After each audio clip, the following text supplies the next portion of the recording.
ngapain support orang-orang yang udah kaya gitu kan, mereka mah udah kaya, udah nggak apa-apa lah dibajak lah buat kita-kita.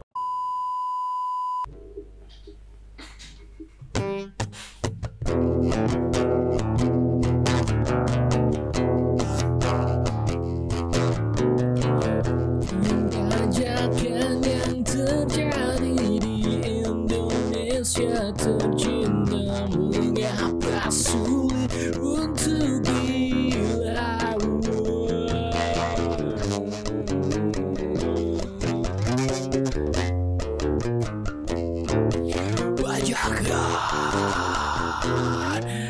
Pajakan.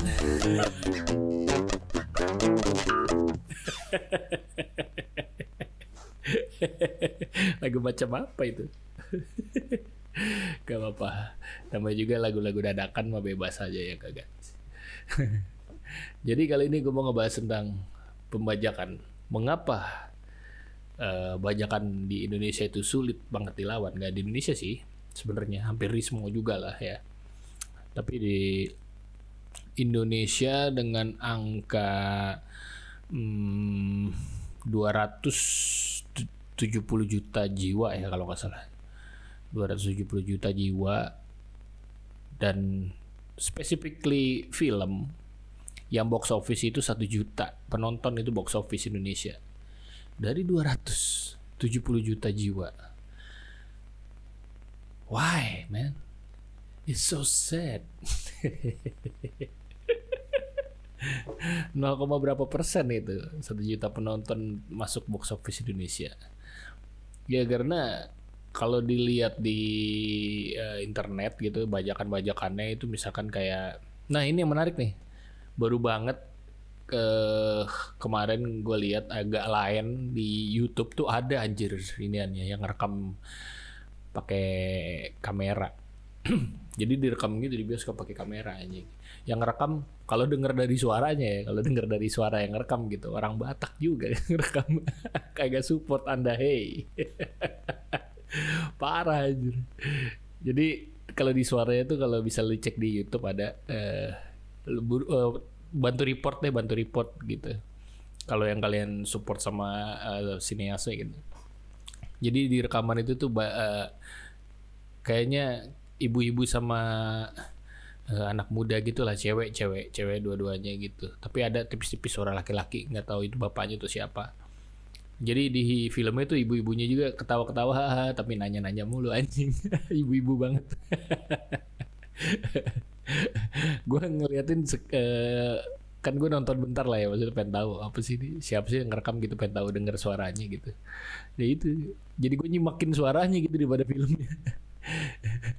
Apa yang paling gue inget tuh jokes Vicky Sianipar ya. Jadi pas mertuanya si Bene kan di situ kan bilang pengennya ngundang Vicky Sianipar.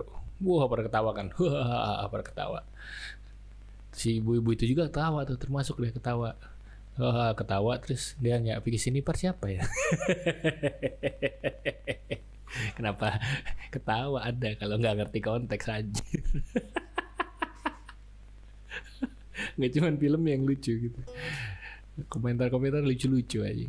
Itu boleh tuh bantu di apa namanya, di report lah gitu, untuk support sinias lokal Indonesia ya. Balik lagi ke topik, kenapa pembajakan itu sulit dilawan? Karena gue ngerasanya, ini mah gue ya, ini mah kalau sudut pandang gue gitu, gue ngerasanya karena orang-orang yang ngebajak itu mikirnya ngapain support orang-orang yang udah kaya gitu kan, mereka mah udah kaya, udah nggak apa-apa lah dibajak lah buat kita penghasilan bla bla bla gitu. Kalau gue sih mikirnya gitu, karena emang kapitalis gitu kan yang memiliki bisnisnya gitu, yang sebagian besar memiliki bisnisnya gitu, kira-kira kapitalis itu gitu. Nah gue curiganya nggak ada satupun krunya agak lain gitu, atau siapapun yang terlibat mungkin di dalamnya, atau yang kenal langsung mungkin sama orang-orang yang terlibat di dalamnya, nggak ngasih tahu kalau di YouTube itu ada full movie-nya gitu, walaupun direkam pakai handphone. Dan tadi gue cek, Tadi gue cek ada lagi, udah ada 2 yang upload full movie-nya gitu di YouTube.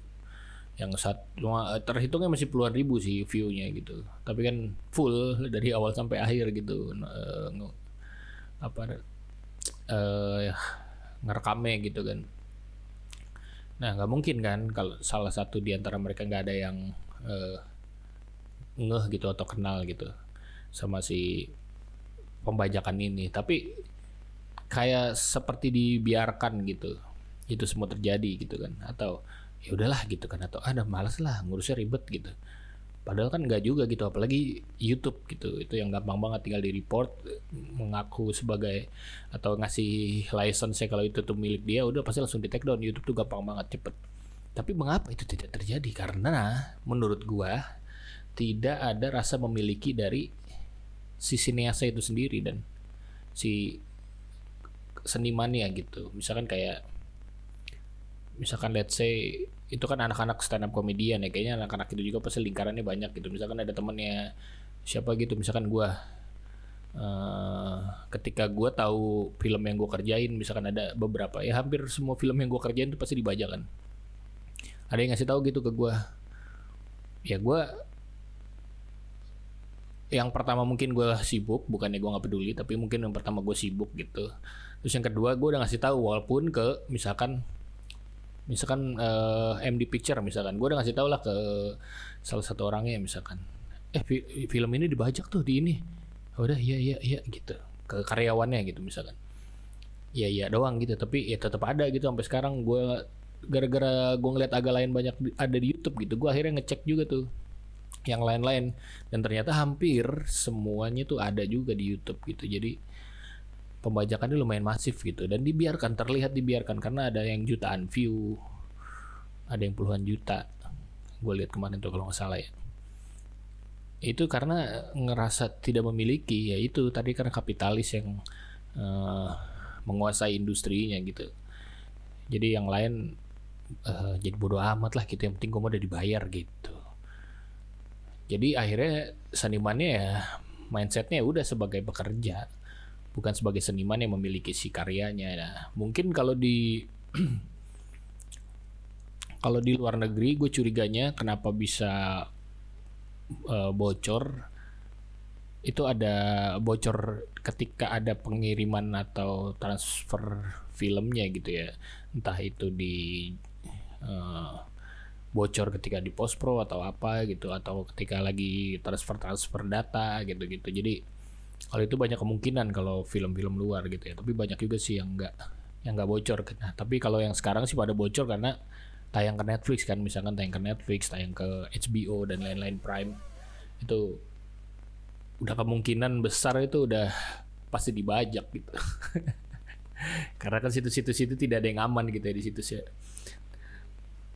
Gitu. Tapi zaman dulu tuh kebanyakan kan pembajakannya ya dari, ya kayaknya dari bocor-bocor inian sistem kerja yang kurang rapi aja gitu. Apapun sih sebenarnya di film, di musik yang dibajak-bajak tuh, kecuali musik ya sekarang kayak misalkan ada beberapa musisi yang kalau dibajak tuh didatengin apa karena dia merasa memiliki gitu. Kayak misalkan Visinema Angga Sasongko ngotot sama pembajakan gitu, ngotot untuk yang bajak-bajak ditangkap-tangkepin sama dia. Misalkan Comika punyanya Panji itu yang pembajakan tuh ditangkap-tangkepin karena kenapa? Karena mereka memiliki, Angga memiliki, Panji memiliki. Jadi karena mereka merasa memiliki IP-nya, jadi mereka harus nangkep nih orang, karena kalau nggak ditangkap ya habis lah nanti kan, rugi mereka gitu. Nah tapi para seniman-seniman yang lainnya, pekerja seninya bodo amat, jadi nggak peduli. Nah itu akhirnya pembajakan itu jadi sulit untuk dilawan. Coba kalau mereka merasa memiliki semua merasa memiliki, nah itu dia.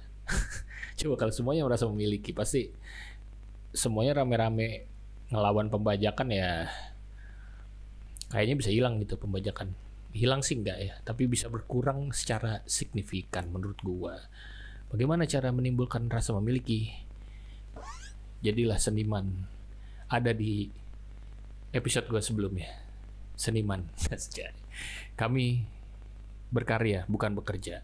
Mungkin bakal ada next penjelasannya lebih detail lagi di video gue selanjutnya. Sampai segitu aja, and bye.